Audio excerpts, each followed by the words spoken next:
Lição 54 do livro de exercícios de um curso em milagres, comentários de Ken Wapnick. Essas são as ideias para a revisão de hoje. 16. Eu não tenho pensamentos neutros. Nessa lição, Jesus se focaliza quase que exclusivamente no poder dos nossos pensamentos. A razão pela qual não temos pensamentos neutros é que nossos pensamentos têm o poder de fazer um mundo tal como aquele no qual vivemos, um mundo de dor, sofrimento e morte. Um mundo no qual Deus parece estar ausente. Nossos pensamentos podem ser tão poderosos também no lado da mente certa. No entanto, em seu poder de desfazerem o ego. Os pensamentos do ego não têm efeitos no céu, é claro, mas dentro do sonho eles têm um poder tremendo. Daí o foco do Um Curso em Milagres no poder de nossas mentes, especificamente no poder de escolha. Jesus diz: pensamentos neutros são impossíveis, porque todos os pensamentos têm poder. Eles farão um mundo falso ou me conduzirão ao mundo real. Mas os pensamentos não podem ser sem efeitos. Ken Wapnick. Essas afirmações são reforçadas por uma afirmação que Jesus faz no texto. Abre aspas. Todo pensamento produz forma em algum nível. Fecha aspas. Texto, capítulo 2. Nossos pensamentos têm efeitos extraordinários. Eles podem fazer um mundo de especialismo no qual vivemos, ou ajudar-nos a atingir o mundo real através do completo desfazer do mundo do ego. O problema é que, por causa da nossa estrutura defensiva, incluindo o poder da negação, quase nunca experienciamos os efeitos dos nossos pensamentos. Consequentemente, não estamos cientes de que temos pensamentos, porque não estamos cientes de que temos uma mente. Jesus diz: da mesma forma que o mundo que vejo surge dos meus erros de pensamento, o mundo real surgirá diante dos meus olhos à medida em que eu permita que os meus erros sejam corrigidos. Ken Wapnick. O mundo real, que é o produto final do perdão, é o estado mental no qual todos os pensamentos do ego foram desfeitos. Não é algo que é especificamente escolhido, mas, em vez disso, é o estado natural de ausência de culpa da mente, quando escolhemos contra o sistema de pensamento de culpa do ego. Jesus diz: meus pensamentos não podem deixar de ser verdadeiros ou falsos. Tem que ser um ou outro.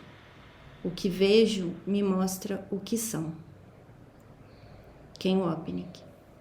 Essa é outra afirmação sobre esse tema importante. Um ou outro.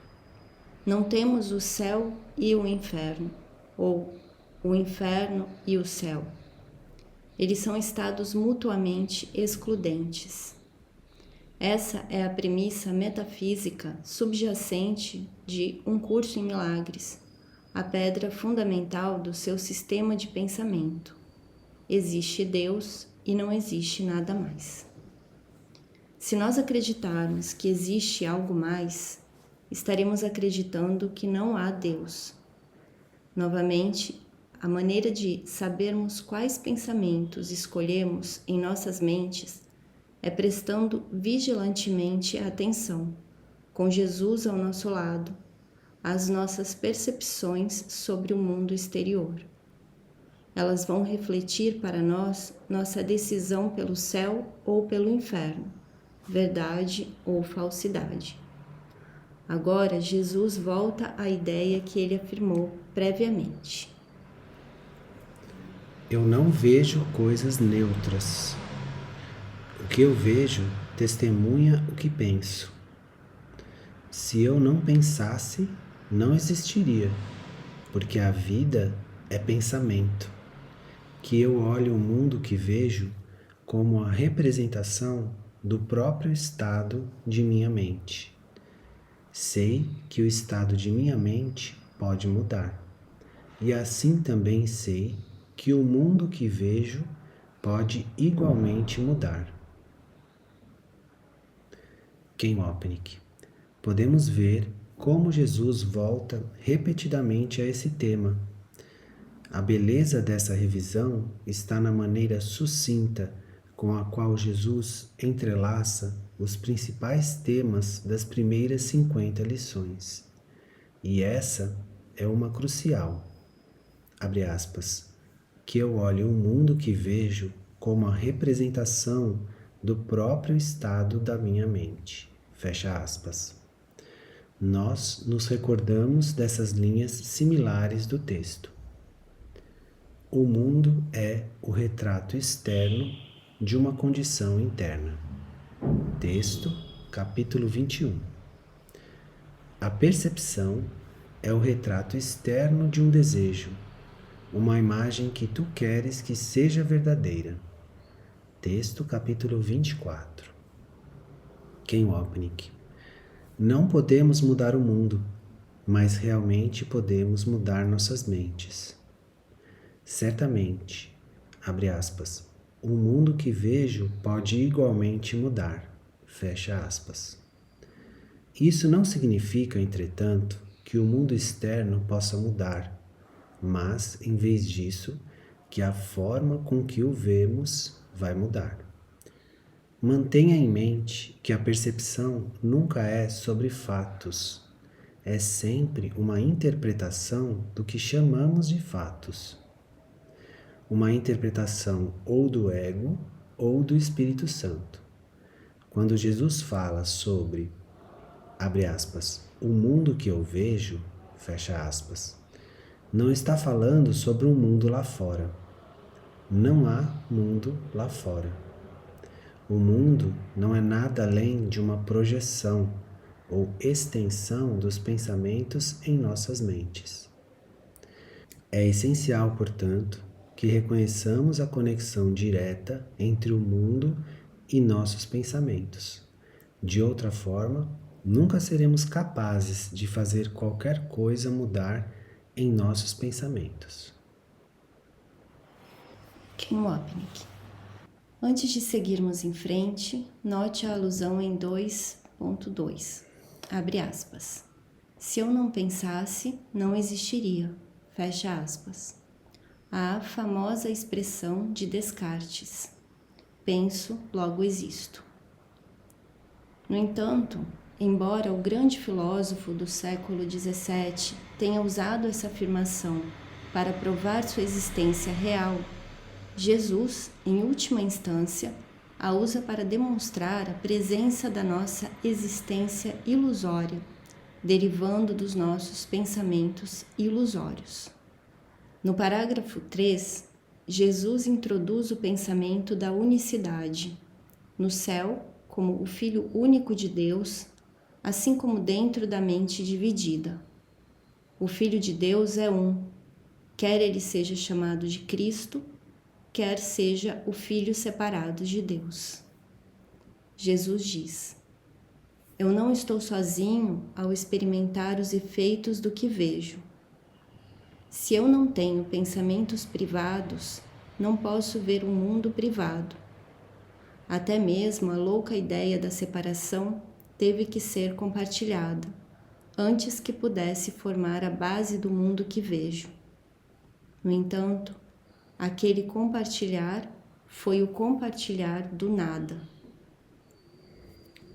Ken Wapnick. Ainda que tenha sido, abre aspas, o compartilhar do nada, fecha aspas, isso não significa que não acreditamos nisso. Essas afirmações refletem otimamente a ideia de que, apesar da aparência do mundo, por exemplo, mesmo em seu sonho de separação, o Filho de Deus permaneceu um. É por isso que o perdão é o ensinamento central do Um Curso em Milagres. Ao perdoar você, reflito que você e eu não temos interesses separados, pois compartilhamos a mesma necessidade de despertar do sonho de separação, culpa e ódio. Isso inicia o processo de reverter a fragmentação do ego. Como o texto enfatiza, se eu perdoar você perfeitamente, atrás de você permanecem milhares de outros, e por trás de cada um deles permanecem ainda outros milhares. Texto capítulo 27. Isso significa que se eu perdoar você perfeitamente, terei perdoado a filiação. Existe apenas um filho. Jesus diz: posso também invocar os meus pensamentos reais que compartilham tudo com todos. Da mesma forma que os meus pensamentos de separação convocam os pensamentos de separação dos outros, assim também os meus pensamentos reais despertam os pensamentos reais neles. E o mundo que os meus pensamentos reais me mostram despontará em sua vida, assim como na minha. Ken Wapnick. Isso está me mostrando minha função. Não é curar os outros, não é mudá-los ou ensiná-los da forma convencional. Minha função é lembrar a você que a escolha que eu fiz no instante santo é a mesma que você pode fazer.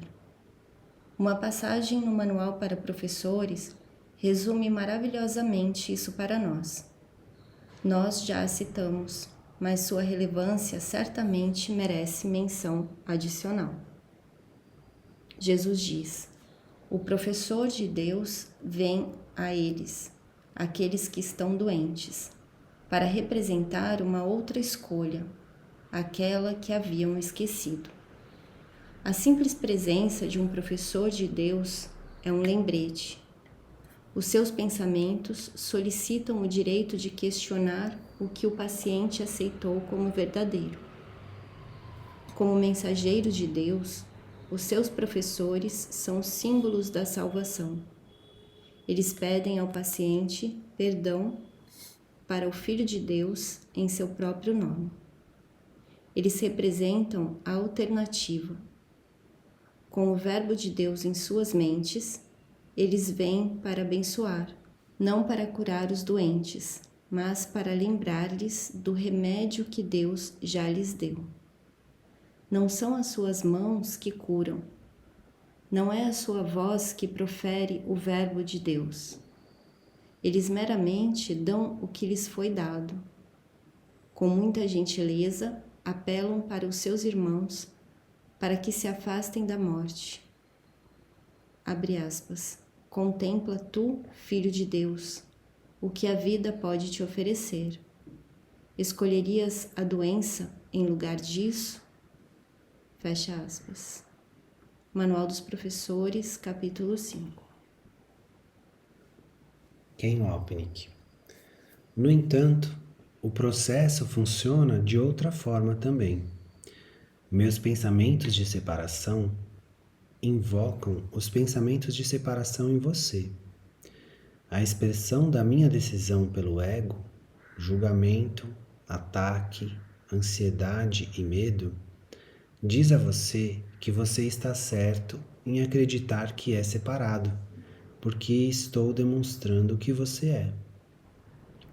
Minha raiva confirma que você está certo, assim como meu amor especial e dependência. Você quer que eu confirme que você está certo, assim como eu quero que você faça o mesmo por mim. Esses são os, entre aspas, votos secretos que fazemos uns com os outros para reforçar nossa insanidade, como Jesus explica no texto, novamente no contexto da doença.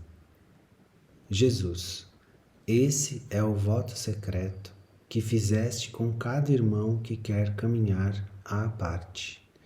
Esse é o juramento secreto que retomas sempre que te percebes sendo atacado.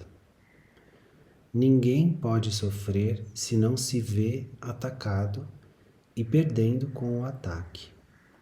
Cada brinde feito à doença não é declarado nem ouvido na consciência. No entanto, esse brinde é uma promessa a um outro para ser ferido por ele e atacá-lo de volta. A doença é a raiva descarregada no corpo de tal modo que ele sofra dor.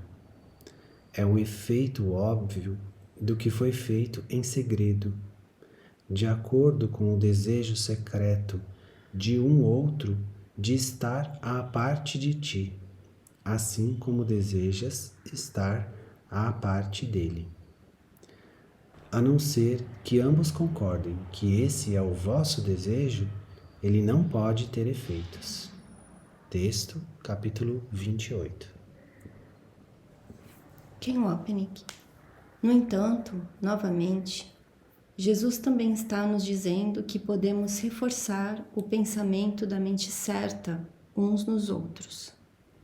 Jesus diz: qualquer um que diga, abre aspas, não existe nenhuma brecha entre a minha mente e a tua, fecha aspas, manteve a promessa de Deus, não o seu diminuto juramento de ser para sempre fiel à morte. E através da sua cura, o seu irmão é curado. Permite que seja esse o teu acordo com cada um. Que sejas um com ele e não um ser à parte. E ele manterá a promessa que fizeste para com ele, porque é essa a promessa que ele fez a Deus, assim como Deus fez a ele. Deus cumpre as suas promessas, o seu Filho cumpre as suas. Texto, capítulo 28. Ken Wapnick. Portanto, quando escolho Jesus como meu professor, ao invés do ego, e libero minhas mágoas através do perdão, estou ensinando que existe um pensamento da mente certa em você também, e que naquele momento eu me tornei um símbolo de cura para você. Eu não tenho que dizer nada, nem pregar nada a você. Na verdade, eu não faço nada. Além disso, o você pode ser alguém que morreu 20 anos antes. Uma vez que mentes são unidas, o perdão não tem nada a ver com corpos. Você como um pensamento e eu como um pensamento ainda estamos unidos. Sempre que escolho liberar minhas mágoas contra você, estou enviando uma clara mensagem que diz, abre aspas, desperte do sonho da morte, fecha aspas. Enviar essa mensagem é nossa única função. Jesus diz, eu não estou sozinho ao experimentar os efeitos dos meus pensamentos. Não estou sozinho em nada. Tudo o que penso, ou digo, ou faço, ensina a todo o universo. Ken Wapnick. Todo o universo é o universo da filiação na minha mente, unido com o de todos os outros. Existe apenas uma mente e posso pensar, falar ou me comportar a partir do Espírito Santo ou do meu ego. Portanto, Jesus reitera seus ensinamentos sobre unicidade, espírito e ego. Jesus diz, um filho de Deus não pode pensar ou falar ou agir em vão. Ele não pode estar sozinho em coisa alguma. Portanto, está em meu poder mudar todas as mentes junto com a minha, pois o meu poder é o de Deus. Ken Wapnick. Isso não significa que posso literalmente mudar sua mente por você. Posso servir como um exemplo de alguém que mudou sua mente para si mesmo, dessa forma percebendo que o, entre aspas, ser é sobre nós todos. Da mesma forma, Jesus não pode fazer isso por nós. Ele pode ser nosso professor e modelo, mostrando-nos que existe outra escolha que podemos fazer, mas ele não pode escolher por nós. Jesus explicou isso a Ellen logo no início de sua escrita e, portanto, a todos nós, no contexto do seu pedido a ele para tirar o medo dela. Sua resposta foi um prenúncio de tudo o que ele estava para ensinar em um curso em milagres, pois ele enfatizou o poder da mente de Ellen de escolher o medo ou contra ele, e que ele não poderia e certamente não retiraria esse poder da mente dela, fazendo a escolha por ela. Jesus: podes ainda reclamar do medo, mas apesar disso, persistes em amedrontar a ti mesmo. Eu já indiquei que não podes pedir a mim que te libere do medo. Eu sei que o medo não existe, mas tu não sabes. Se eu interviesse entre os teus pensamentos e os seus resultados, estaria adulterando uma lei básica de causa e efeito, a lei mais fundamental que existe. Dificilmente eu poderia te ajudar se depreciasse o poder do teu próprio pensamento. Isso estaria em oposição direta ao propósito desse curso. É muito mais útil lembrar-te de que não vigias os teus pensamentos com suficiente cuidado. Texto, capítulo 2. Jesus diz: eu estou determinado a ver. Reconhecendo a natureza compartilhada de meus pensamentos, eu estou determinado a ver. Quero olhar para as testemunhas que me mostram que o pensamento do mundo mudou.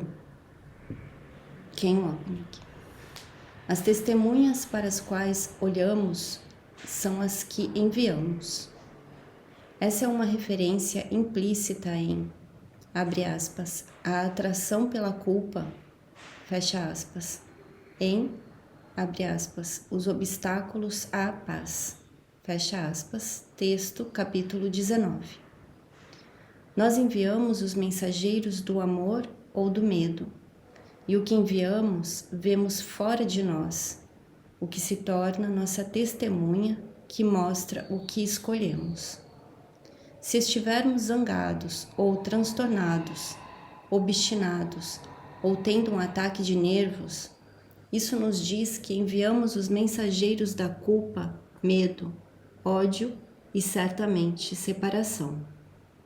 São essas testemunhas externas que tornamos reais em nossa percepção, vendo-as fora de nós ao invés de em nós mesmos. Outra passagem do texto ilustra o papel importante que nossas percepções desempenham na cura. Observando as testemunhas no mundo que eu percebo, sou ensinado a vê-las como refletindo uma decisão que tomei em minha mente. Só então posso exercitar o poder da mente de mudar essa decisão. Jesus diz: a condenação é o teu julgamento sobre ti mesmo, e isso irás projetar sobre o mundo. Se o vês condenado, tudo o que vês é o que fizeste para ferir o Filho de Deus. Se contemplas o desastre e a catástrofe, tentaste crucificá-lo. Se vês santidade e esperança, tu te uniste à vontade de Deus para libertá-lo. Não há escolha a não ser entre essas duas decisões, e verás a testemunha para a escolha que fizeste, e aprenderás a partir daí a reconhecer qual delas escolheste. Texto, capítulo 21. Jesus continua: quero contemplar a prova de que o que tem sido feito através de mim tem capacitado o amor a substituir o medo, o riso a substituir as lágrimas e a abundância a substituir a perda. Quero olhar para o mundo real e deixar que ele me ensine que a minha vontade e a vontade de Deus são uma só. Ken Wapnick. Portanto, vamos saber qual escolha fizemos, prestando atenção ao que percebemos ao nosso redor.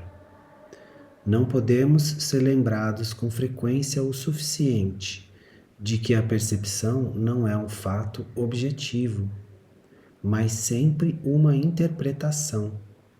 Quando um curso em milagres nos ensina a olharmos para o que percebemos, Jesus não está falando sobre olharmos para fora e vermos uma cadeira ou um livro, uma árvore ou uma pessoa.